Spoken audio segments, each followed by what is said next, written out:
जी इकरार भाई। मुझे कल एयरपोर्ट पे एक FIA के एहलकार ने गाली दी है। इकरार भाई कौन सी गाली दी है? मैं इकरार भाई नहीं, मैं इकरारुल हसन हूँ। ओ चोपड़ी हुई गोगी यार मुही ये रस के को गाल करी कटी। उसने मुझे कहा है कि तुम्हारा हाल भी जवाद की तरह होगा। जमाला ये जवाद कौन है? सर जी वही मिरासी जो जब इमरान खान के खिलाफ बकवास करता है तो लोग उसकी कुत्ते वाली करते हैं, वही जवाब। इस हिसाब से तो वाकई इकरार भाई को बहुत बड़ी गाली दी गई है। 1 मिनट सर जी, जवाद अहमद को इधर ही बुलवाते हैं। ओए मुंशी, तुम जवाद अहमद को क्यों बुलवा रहे हो? तुम FIA के एहलकार को इधर बुलवाओ और उस पे पर्चा दो।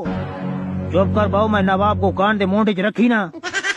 A few moments later. लाला जवाद, इकरारुल हसन कहते हैं कि मुझे FIA के एहलकार ने कहा है कि तुम्हारा हाल भी जवाद अहमद की तरह होगा, और ये बात मुझे गाली की तरह लगी है। मतलब इकरारुल हसन तुमको इतना घटिया बंदा समझ रहा है। सर बहुत बड़ी आपकी बहुत बड़ी जाती है। जवाद अहमद बेसिकली बहुत अच्छा बंदा है। हमने बहुत दिन को पाकिस्तान को नवाब को देखना है।